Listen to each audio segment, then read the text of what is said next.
حدثنا يحيى بن بكير قال حدثني الليث عن عقيل عن ابن شهاب قال اخبرني سالم ان ابن عمر رضی اللہ عنہما قال سمعت رسول اللہ صلی اللہ علیہ وسلم یقول، آپ صلی اللہ علیہ وسلم نے فرمایا، اذا رأیتموہ فصوموا، جب تم اس کو دیکھو تو روزہ رکھو. کس کو؟ یعنی ہلال کو. وَإِذَا رَأَيْتُمُوهُ، جب اس کو دیکھو فَأَفْطِرُوا، تو روزہ افطار کرو، یعنی عید مناؤ مراد ہے.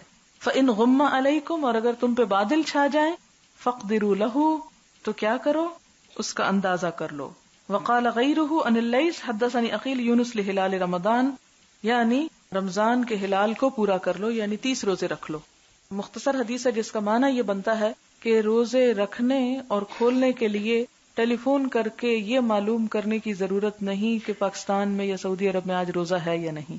ان تکلفات میں نہیں ڈالا گیا، اور ہر زمانے میں یہ چیزیں موجود نہیں بھی تھی، اور اب بھی موجود ہونے کے باوجود ہر انسان کے پاس نہیں، ہر دیہات اور گاؤں میں نہیں، کیونکہ بڑی آبادی تو ہماری اب بھی ایسے علاقوں میں رہتی ہے کہ جہاں پر سب سہولیات موجود نہیں. اس لیے اللہ تعالیٰ نے اسلام جو کہ دین فطرت ہے، اسے فطرت کے تقاضوں کے مطابق ہمارے لیے پیش کیا. اور کیا کہا؟ کب روزہ رکھو؟